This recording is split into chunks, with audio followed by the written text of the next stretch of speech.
Greater Sandton and beyond. Get ready for the Sandton Times Hour with your host, Alexander.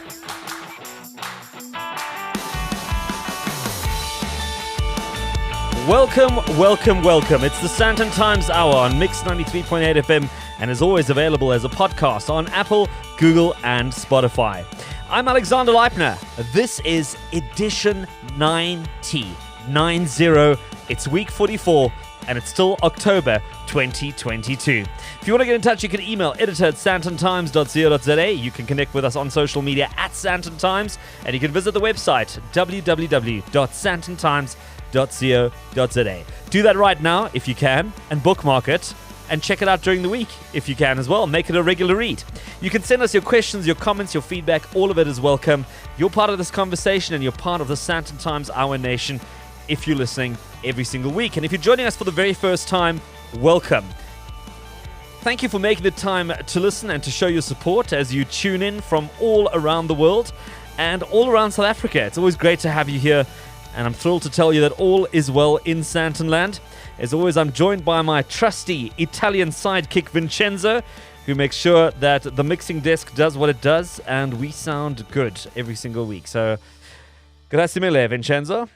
My Italian's getting better, I think. I was walking into Italian deli this past week and I felt like throwing a couple of phrases around. And it gets better the more you use it, right? So I'm going to be speaking the lingo. Also, if you're listening live on Mix 93.8 FM and not on the podcast, you can use the WhatsApp line. And if you've got the WhatsApp number, please make sure to use it. Send in your questions and your comments. It's always good to hear from you. Also, I've been getting some great feedback on the music that we play every week on this hour. Once again, only something you benefit from when you listen to it live on FM. And just to let you know, there's a dedicated Sandton Times Hour playlist on Apple Music, which means that you can subscribe to it for free, and it gets updated every week with fresh new tracks, and it's best enjoyed with a cocktail or a gin and tonic, or maybe even something for one of the long road trips coming up. So the link is also in the show notes on the website. So go check it out.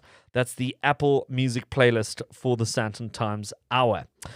Well, once again, another week spoiled for choice, and a quick run-through of the week that was. Let's have a quick look here. Oceania Cruises. I don't know if you know about Oceania Cruises. Very, very swanky cruise line. Well, they revealed a new cruise season and some plans that they've got that they revealed during an intimate lunch with literally a handful of people. So we were in a very small room, and they took us through some of the things they've got planned for the upcoming cruise season 2022-2023. Beautiful, beautiful ships with the most incredible layout, and they've got a new ship that's coming online as well. So I'm looking forward to getting some more information on that in the coming weeks. Then we had World Champagne Day this last week. Not much happened. Didn't hear from anybody. No big announcements, no big bougie gatherings. But anyway, it was World Champagne Day for those of you who commemorated that. Then Spear launched its organic good-natured wine range at the most fantastic mansion in Westcliff. I mean, it wasn't easy to find, but once we got there, what a beautiful spot. I mean, I know that Westcliff Ridge, you can see the whole of Johannesburg, the jacarandas, just absolutely beautiful, and just takes you back to a very different time in Johannesburg's history when the landlords overlooked the city during the big gold rush. But it's amazing to see these kind of houses still standing and, being kept in good nick. Then TCL, I don't know if you've ever heard about these guys. TCL, a new electronics brand out of China. Well, new to us, not so new in the rest of the world. But they've announced their entry into South Africa this past week with a range of TV screens, fridges, air conditioning, and more. Keep your eyes peeled. You're going to be seeing this brand popping up at a couple of retail stores, and they're coming with some crazy prices and some incredible products. And I think they're going to be shaking up the local industry quite a bit, especially ahead of Black Friday. Then headed to Empress Palace to see Skulk Besadenhout. We spoke to him a couple of weeks ago. Fantastic show. If you were there, let me know. I thought he was great, and it was wonderful to make a bit of a weekend of it. Go to Empress Palace, sleep over, watch Skulk, the whole lot. It was great. Then Qatar Airways, they hosted a FIFA World Cup pop-up activation in Sandton City, and I went to go test my skills against a virtual Neymar Jr. And let me tell you, Neymar Jr. won. He did quite well. I didn't think I did that well. I dribbled the ball a bit, and I think after the second round, I completely lost control. I would be in the lineup for the World Cup, let me tell you. And then finally, Pick and Pay Wine and Food Festival took place at Wanderers. Shane, there was a bit of rain, but it actually had a great turnout. There were a lot of people when I was there. Some food and wine to be enjoyed. And it's so good to see these festivals come online again. Coming up on this week's episode, as we start planning our December break, domestic flights seem to have taken off, or have they? I'll be speaking to a local airline to get the facts and the data. Then, as the Beach Boys once put it, come on, let's cruise. We've got nothing to lose. I catch up with the MD of one of South Africa's most established cruise businesses to bring you the latest updates. Next, it's all the rage, and if you haven't got one, what are you cooking with in your kitchen? This new air fryer cookbook might help you. And finally, Sandton Central is gearing up to welcome old and new faces back into the heart of Sandton. I'll be getting all the details on what makes Africa's richest square mile such a hot address. Your headlines for the week are coming up shortly, but after the week I've had, I'm not sure if I'm walking into the week or stumbling in. Follow the Sandton Times on social media. At Sandton Times. This is the Sandton Times Hour on Mix 93.8 FM with Stumbling In, featuring Adeba by Amit Kilik and Stoto. It's time to take a look at your headlines for this week.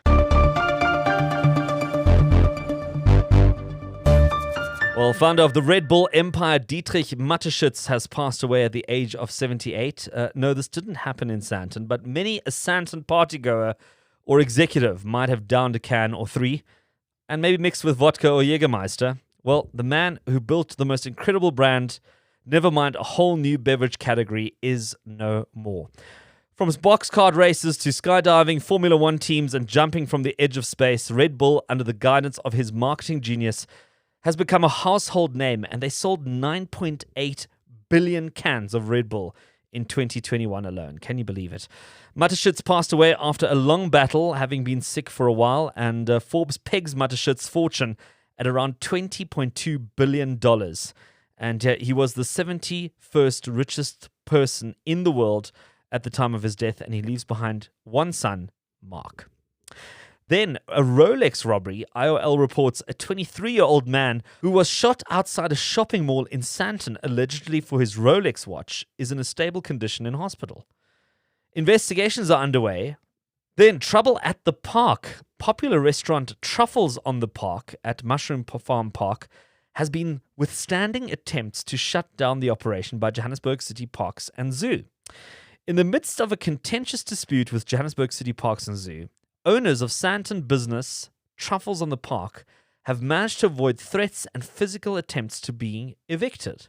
At the heart of the conflict is a failed business arrangement with the restaurant's prior partners, which is being used by the city to support its argument that Truffles is operating unlawfully, even though the business has been operating for around 5 years at Mushroom Farm Park. Despite the city's objections, the Johannesburg High Court this week has decided in favor of Truffles on the Park, allowing them to continue operating in the public park. And I think we're still going to see a bit more of this story unfolding over the next couple of months. As always, there's not enough time, so let's leave it right there with the headlines for this week. Time to catch up on the cost of domestic flights with Kirby Gordon, Chief Marketing Officer at FlySafair. You're listening to the Sandton Times Hour.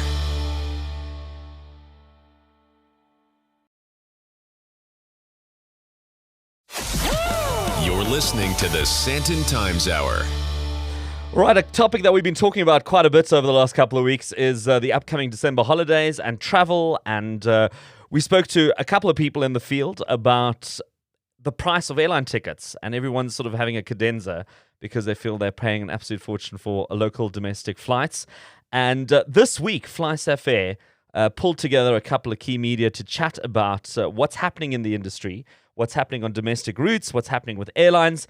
And I'm thrilled to be joined by Kirby Gordon, who looks after marketing at FlySafair. And he took us through this very intensive briefing on all the data, all the information at hand for the industry, for the airline. And Kirby, it's great to catch up with you again. And Kirby, give us a little bit of a quick executive summary of where you're at in terms of pricing when it comes to the upcoming December break. First of all, thanks so much for having me on. I think the reality that we're facing at the moment is a situation where we've got a whole lot of demand out there, thanks to some good recovery from the South African market post-COVID, post everything that's gone on. But airlines, on the other hand, in our little recovery journey, we've had a couple of stumbles along the way. And so the supply of airline seats at this point is actually insufficient to the demand. And what that means ultimately is that because there's so many people that want to jump on planes at the moment, people are experiencing, well, starting to purchase the higher seats, the higher priced seats, the last ones that we sell along the way. And of course, the other problem is that, and we certainly saw that over the last 2 weeks, for example, sometimes there just aren't seats available that they're actually selling out. So that's, I think, a very top line kind of view in terms of what's going on is just the fact that we're really struggling to get enough aircraft out there onto the runways of South Africa to actually serve all of those South Africans who want to fly.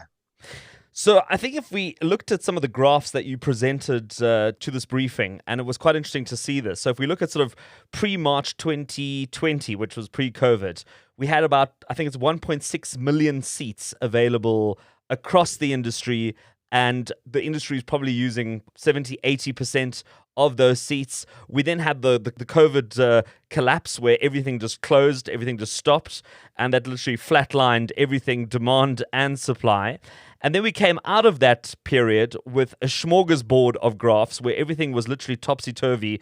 There was either too much demand and not enough supply, or too much supply and not enough demand, and pricing and availability just went through the roof. We're now starting to see things stable out a bit, but with the closure of Comair, with things happening at SAA, Mango not coming back online again, we're about 400,000 seats short. Which means, based on what you've also just said, that the issue isn't as much that seats have gotten more expensive. It's that they've become rarer. And if you're trying to book a seat now, maybe you're booking it at the same time you normally would have booked it, but that time now is too late. So you actually have to start booking much earlier to get the prices that you were used to 2 years ago. Have I got that right? You hit the nail on the head. You absolutely have. I mean, the reality is that it was kind of quite a boring story, as you said, right before COVID. You know, we sat with this about 1.6 million seats on the domestic market, and that seats anywhere from a South African destination to a South African destination. And what we saw with pricing over that period is what we all knew was happening, and that is that it would, you know, average prices would go up a little bit over Easter, over Christmas, for example, when we had periods of high demand, school holidays, and then there'd be like random periods in the middle of the year, in the middle of winter, where you know, where we as airlines would really struggle to get a kind of decent fare. And that was a market that was in equilibrium. You know, that was a market that made sense at that stage. And as you rightly said, we went up, we went down, we had Omicron, we had different closures, we had airlines defaulting. And so it's been a very tumultuous and turbulent time in that supply. And it certainly is starting to level out. And South African supply now is back to about 75%. You rightly said it was, you know, we used to have about 1.6 million. We're now, as of October, back to 1.2 million. And there's a shortage of about 400,000 seats in the market to get back to where we had been previously, which to the best of our knowledge is the size of our market, right? I mean, that's what we should be getting back to. And you're 100% correct in saying that because there's such a rush on the fewer seats that they are, if you're the kind of individual that, you know, traditionally booked 2 weeks out, in the past, when you were booking 2 weeks out for a flight, you might have been booking a flight that was, let's say, 50% full. But because the demand is so much higher now on the fewer flights, or relative to the supply of the seats, you now may be booking a flight that is 75%, 80% full. So you're getting the more expensive seats along the way. So the sort of consumer tip on that front is to try and book in advance so that you're still booking when the aircraft is only 50% full. I was actually going to say that if you're listening to this and you take nothing else out of this conversation, if you're booking your December holiday, book it now. Don't wait till the 16th. Don't wait till the 1st. 100%. Yeah. Book it right now, honestly. Because otherwise you are going to face a situation where you're basically scrambling for whatever seats are left. Now, let's talk about the seat shortage.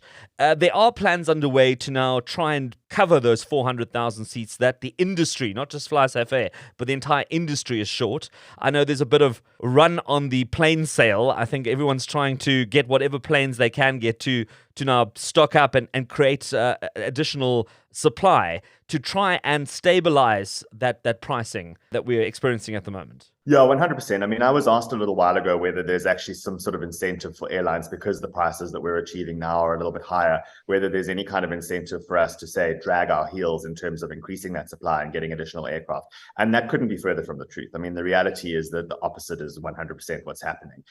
For starters, we stand to make a lot more money by operating far more seats at let's say, a moderate price versus fewer at a higher price. That's just the way the economies work out. But equally, we do actually have competition in our market, which even though we feel like we've lost a couple of carriers along the way, there are still at least 4 of us that are contesting the market quite strongly, which is actually quite a number of carriers if you compare that to, say, different European markets. And all of us are actively purchasing aircraft. We've committed to bringing in an additional 6 before the end of April. They'll come in a staggered fashion every couple of weeks. And I know the same is true across a number of other airlines. I mean, that's a matter of public record. For want of a better term, it's not a land grab, it's a sky grab, if I can call it that. We're all doing what we can now to ensure that we get in there, that you get your capacity into the routes that really need it the most, and that you can kind of win that bit of market share that's available. I think we did the calculation based on the Boeing 737. It's about, I think, 11 to 12 planes that would probably cover the shortfall that everyone has to get across the industry. So not just FlySafair, but everyone has to kind of get their little piece of those 11 or 12 planes. Yeah, that's 100% correct. So a Boeing 737 is what we operate. It's what's kind of largely operated in the market at the moment. It's got a capacity of, depending on which model you have, between 160 and 180 seats available on it. There are obviously Airbus equivalences that other airlines can operate. And the reality is, if we look at how that would be deployed in a flying day on a traditional South African network, where our flights are, anywhere from about 40, 50 minutes to 2 hours, you can pump about 35,000 seats a month onto the with one of those aircraft. So based on that calculation, a shortage of 400, you're looking at about 11 and a half, 12 aircraft that'll come in. So we should be providing half of what's required ourselves. I know another hot suggestion you provided was to say, if you can juggle your holiday a bit and you've got a little bit of space to play, look at the last week in January, the last 2 weeks in January 2023. Great time to travel. I think not just with airline prices probably being way more reasonable, but also destinations probably being way more reasonable as well, because really the hot period is December and those first 2 weeks in January 2023, which are probably going to be in high demand. And then, according to some of the calculations, forecasts you've made, we're looking at February 2023, kind of looking at a new normal in terms of pricing, a stabilization, all things being equal, and hopefully not anything else coming out of the woodworks. Obviously, adding on inflation and all the other things that sort of are year-on-year costs that come into it. So by winter next year, we should probably get back to a point where we kind of are in a comfortable space on predictable pricing for domestic flights. Yeah, 100%. I mean, it's about that market reaching equilibrium again, right? It's about the supply and the demand kind of reaching each other in a comfortable space where no one's sort of bigger than anyone else.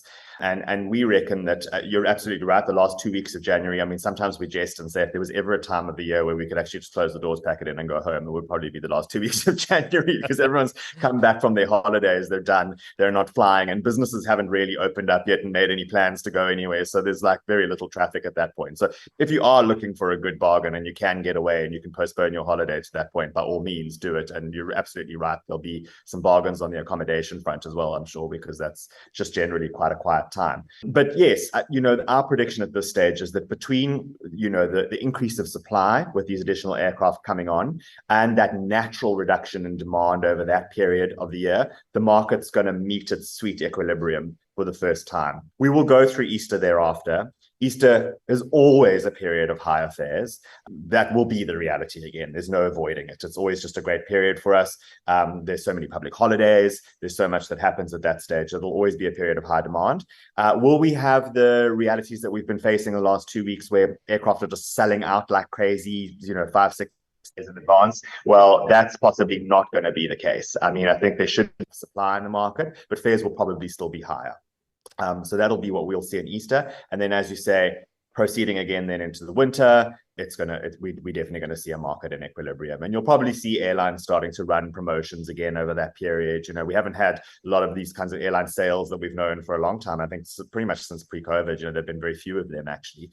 We've certainly run a few, but not a whole lot. And those are things that we do to stimulate demand when we're in periods where the supply is just superior to the demand, and that's obviously not a reality that we faced for a little while.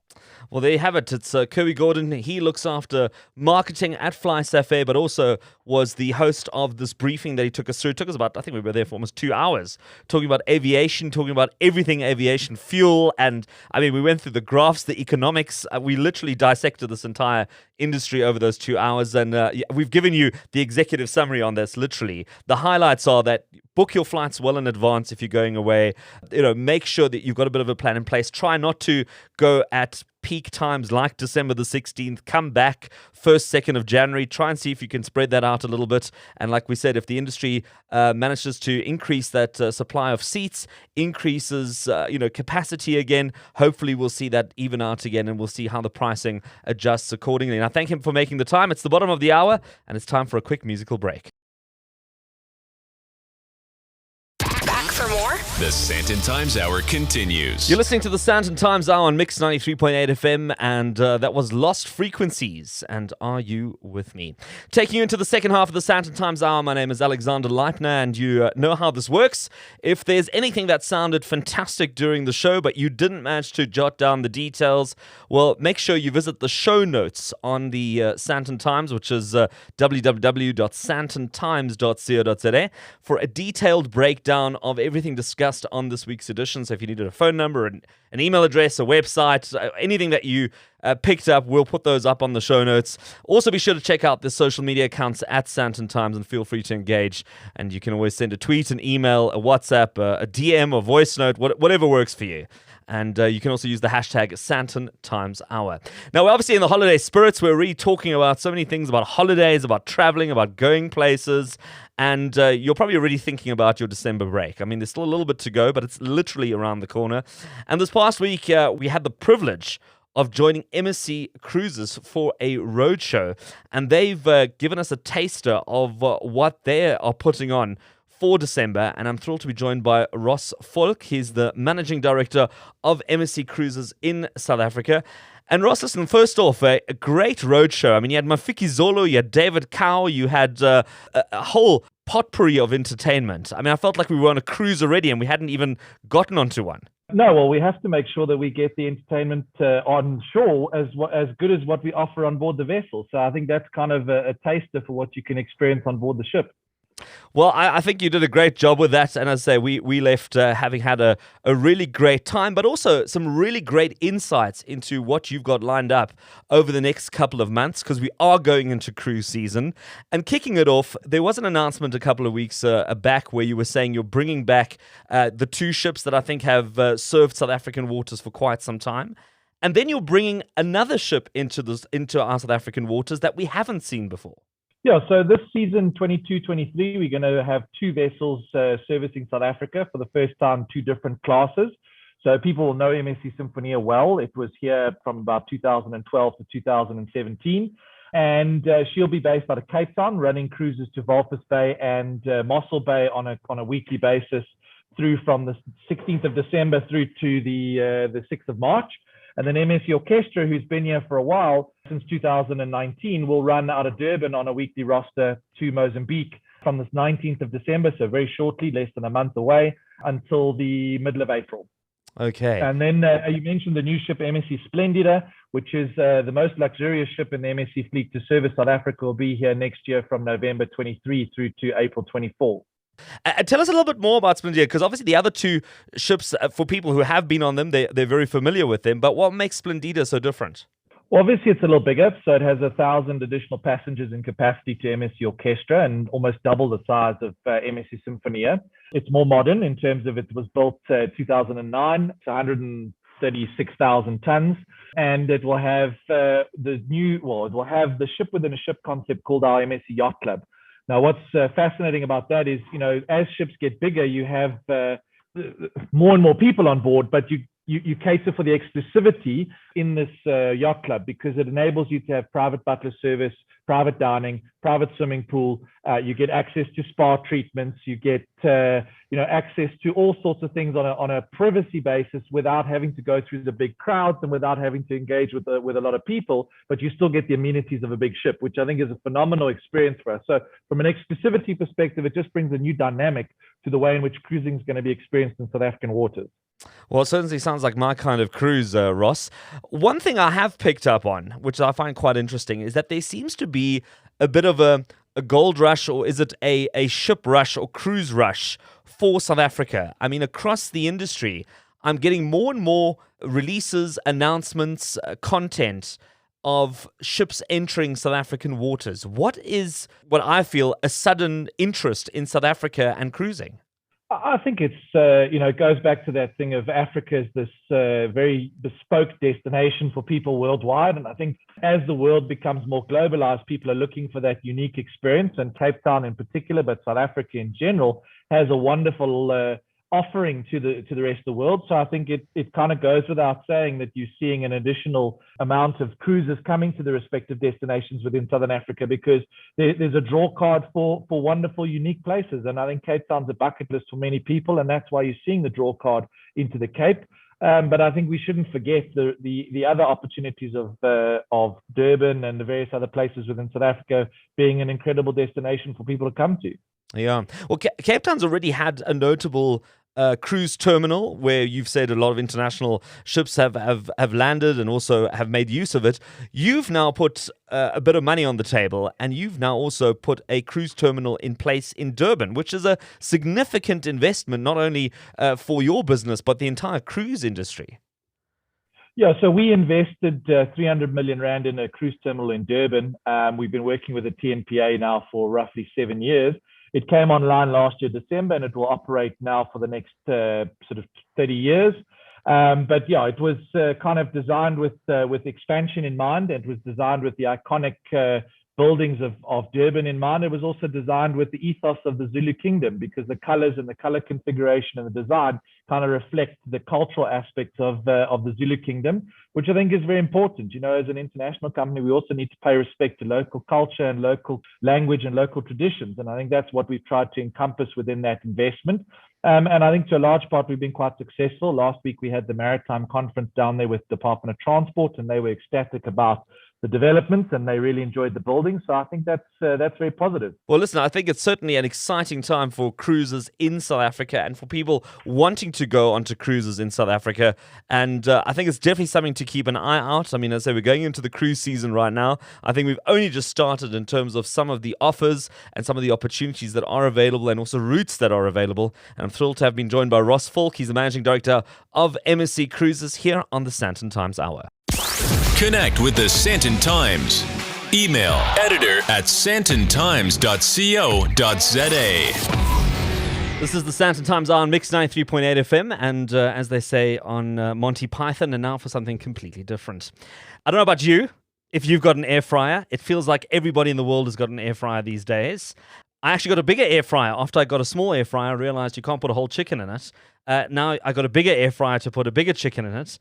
And it feels like the whole world is now suddenly revolving around air fryers in kitchens. I mean, even the old microwave, good old faithful, is now taking a back seat to the air fryer. And I don't know what your mind is or what your thoughts are on the air fryer if you've got one. I'm joined by Louisa Holst. She's the author of a new book that's come out called The South African Air Fryer Cookbook. And Louisa, to kick things off, I want to know from you, and be honest with me here. Did you buy into the air fryer straight away when you saw it? Or were you also somebody who said, well, I'm going to see how this goes, or this is absolutely ridiculous? Yeah, that's a good question. I didn't buy into it straight away. I was quite sort of apprehensive about it, I suppose, being a traditional recipe developer, magazine food writer. So, I mean, yeah, I was a bit apprehensive, but then I landed up buying an air fryer because it was on a Black Friday special. So I thought, okay, well, let me give it a go. Everybody's talking about it. But I must say, it did take a while to get into it, and I had to learn to start experimenting and seeing what worked and what didn't. But as soon as you start realizing how quick and easy it is, I think that's when the bug bites. And I think that's why it's so popular now. because people, as soon as they see, oh, I can do this so much quicker, it takes less electricity, it saves me time, and there you go. It's a quick and easy way to, put dinner on the table. So that's why we came up with this idea for the book. So just to give people ideas how to use the air fryer and quick and easy ways, Well, I feel like we've seen this thing before. Like, I felt like somewhere in the mid-90s or somewhere in the early 2000s, Verimark was selling something that looked like an air fryer or sounded like an air fryer, and it just didn't take off. It was like, okay, it's another one of those appliances you were going to have in the kitchen. I mean, now this thing has absolutely achieved mainstream status. I mean, some people are buying an air fryer over anything else. It's true. It's true, but I think, like I say, I think as soon as people experiment with it, and then, your neighbor has one and your cousin and your friend and everyone starts talking about it, and then you realize, look, I'm getting left behind on this. Maybe I'm missing out. So yeah, I think that's why it's just become such a big hit. So we're hoping that the recipes in our book are going to encourage people even more to try it out. So we've really gone with the South African looked at the South African market and South African ingredients, because there really isn't something like that on the market at the moment in recipe books. So this is a chance for people to try and make all their South African favorites, like your babutis and your milk tarts and all those kind of things, but now in the air fryer. So I think people like to experiment. People seem to be really enjoying experimenting with the air fryers. So that's what we've done. We've given them recipes to help them do that. Well, let's get into that, because I mean, I must be quite honest, I've only ever used my air fryer to warm up stuff, and that seems to be like the go-to default. It seems like the obvious thing to do. If you've ever turned your air fryer around or kind of taken it apart to a greater extent, you can have a look at it. It's quite a simple concept. I mean, it's like a heated plate, and then there's air that blows through the heated plate and creates sort of this, I don't know, like sort of bubble of hot air that kind of circulates around the food, which is great if you want stuff to be crispy. So this is where the microwave absolutely failed, was the fact that if you wanted food to be crispy, you got hot food. Sometimes the plate was hotter than the food, but that's another conversation altogether. But at least in the air fryer, you can get it crispy. Now to go from being a unit that you use to warm up stuff to a unit that you use to primarily cook is quite a step. I mentioned earlier on, I've done a roast chicken in it. I've maybe done some lamb chops or some pork chops. Now we're talking about baking here. How does that work? I mean, just walk us through this gently for air fryer beginners. Yeah, well, like you say, I think that was the failure of them. Well, I mean, microwaves still have their place, but you really weren't able to do baking and much, cooking as such, other than baking your potatoes or, that kind of thing. Whereas the air fryer, it's essentially a small oven. So it works pretty similar. As you say, the element, and I mean, it's working with a lot of hot air that's flowing around. So it is different to the oven. But at the same time, you can do so much more with it. You can actually bake. You can do your roasts. Pork roast comes out fantastic in the air fryer and in half the time in your convection oven. And baking's the same. Look, there obviously are some drawbacks. You can't, because the air fryer is quite small, so you can't bake big quantities or big batches of biscuits or things like that. But say you want to make a few scones, or you want to make muffins fresh for the morning for breakfast, or you want to quickly whip up a nice millie bread for your braai. It's actually ideal, and it's, like I say, much quicker and saves on electricity. So I mean, I've really started using my air fryer a whole lot more, especially experimenting with recipes for the book. And then you actually realize there's so many things you can do in the air fryer. That's fantastic. I mean, it seems like an invention that a sort of a closet gourmet eater cooked up, because I think the initial selling point for the air fryer was the fact that it's healthy and the oil drips out and whatever. And now we're talking about making scones and milk tart in an air fryer, which almost feels like it's defeating the point. But like you said, it's a miniature oven. And yeah, I mean, if it's there, I mean, there's probably a whole bunch of things that we can do and more with that energy and with the way it bakes things. Now, given the fact that this thing has been designed to have a drip tray and to have holes in the bottom where things get caught, how do you now design cake or scones So the deeg, as they would say in Afrikaans, or the dough, doesn't start running through the bottom. Do you put foil into it? I mean, what's sort of the trick there? Yes, no, obviously you have to adapt your recipes and the way you cook. But yeah, you can put a layer of foil on the bottom, but you can also get, I mean, nowadays you just go onto the internet or you go to the baking shops and they've actually got specific little baking tins and little containers that you can use in your air fryer that fit in the air fryer. So, and you get silicone muffin holders so that you can use for your muffins or your cupcakes. Not exactly the same as an oven, but like I say, there's many things you can do that are, but yeah, you have to cover that base. Otherwise, yes, you're going to get your dough dripping through into the drip tray. But yeah. So what's your favorite recipe out of the South African air fryer cookbook? Because you were saying it's something that hasn't been done before. I suppose internationally there's been a lot of different takes on air fryer recipe cookbooks. What is your favorite one in terms of South Africa? Well, there's a lovely chicken. We do a nice Malay chicken in a roti. Well, the roti you don't make in the air fryer, but air fryers cook a chicken breast beautifully. So just marinate it in lovely Malay spices with yogurt, and then 1, 2, 3, it cooks in the air fryer so quickly. So we have that. I think that's one of my favorites. The milk tart actually comes out really well, surprisingly. The Malva pudding. Malva pudding is one of my favorites. So that we did, and that, we just baked it in you go to one of the crazy stores or any shop that sells packaging products, just the 15 centimeter foil containers. And then, so you don't have to have fancy baking equipment. The 15 centimeter or 20 centimeter foil containers fit into the air fryer. You bake it in there. It's so nice. You can actually bake it up, take it along with you to a braai if you're going to one, or to somewhere for dessert.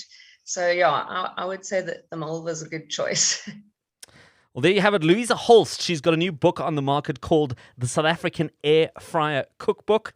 And if you want to do more than just resurrect the takeaway chips from last night, or maybe get some chicken wings or ribs on the go, this is something for that next step. So when you want to be a bit more advanced with your cooking, if you want to start cooking in an air fryer, go check out the South African Air Fryer Cookbook by Louisa Holst. And I thank her for joining us on the Sandton Times Hour.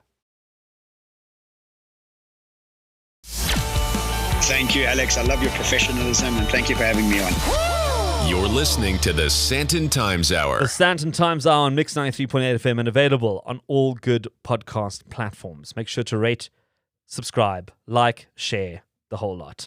We're talking about Sandton and, Greater Sandton, Sandton Central, all the elements that make up Sandton.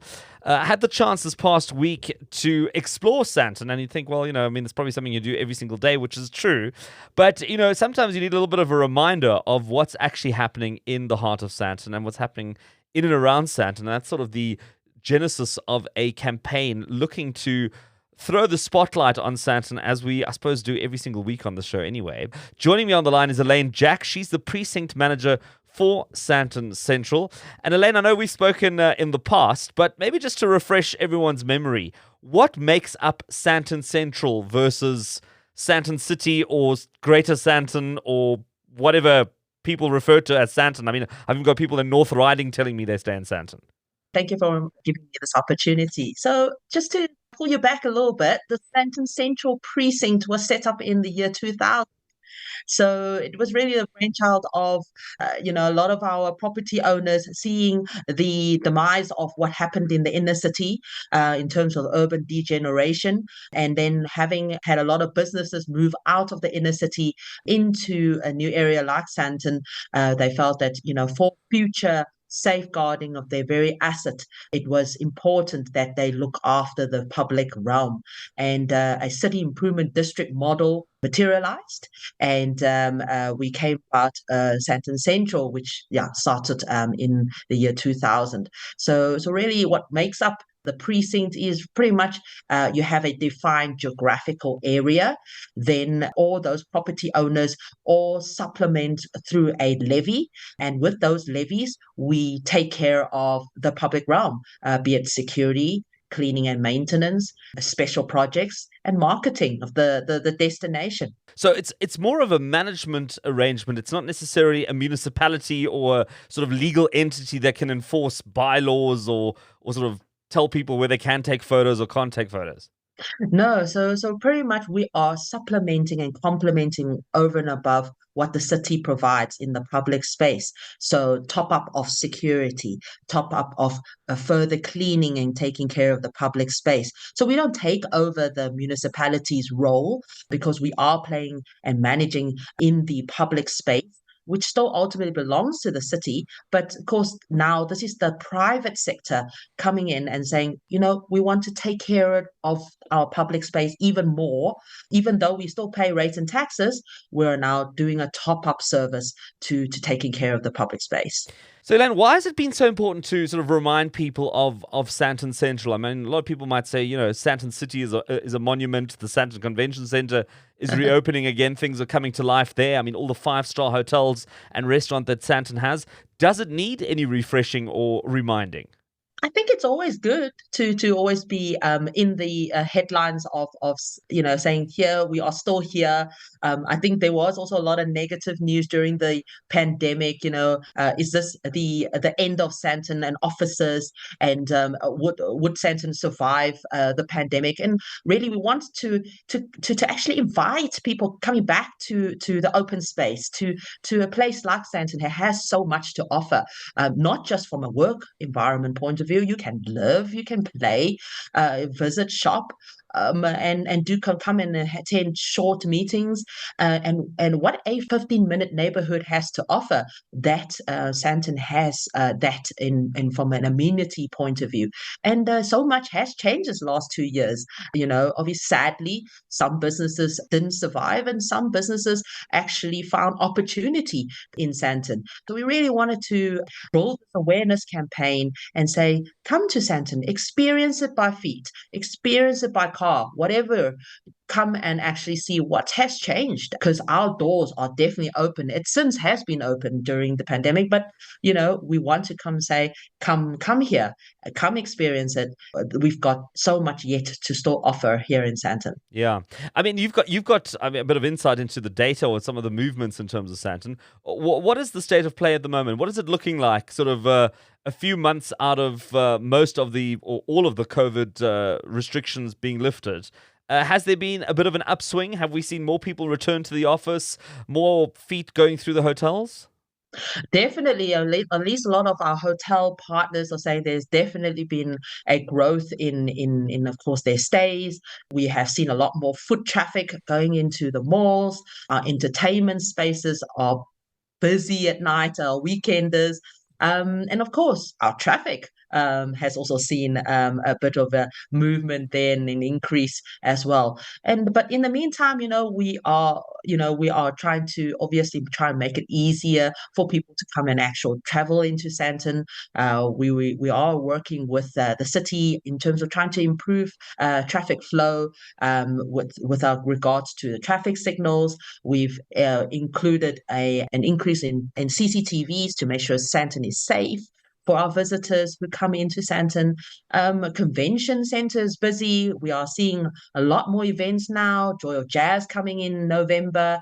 We definitely are seeing an increase in movement and activities in Sandton. Of course, Joburg Pride is also coming at the end of the month. Well, there you have it. Elaine Jack, she's the Precinct Manager for Sandton Central. And that's it for another Sandton Times Hour on Mix 93.8 FM, and as always available as a podcast on Apple, Google and Spotify. Make sure to email us on editor@sandtontimes.co.za with all your news, your views, your feedback, your reviews, whatever you've got. You can also connect with us on social media at Sandton Times and visit the website www.sandtontimes.co.za. Feel free to send through your questions and comments and feedback as always. Thank you to all our guests who've made time to be on this week's edition. Vincenzo, as always, great job, buddy. And thank you to the Sandton Times team as well as everyone at Mix 93.8 FM. Thank you for listening, and let's connect again next week.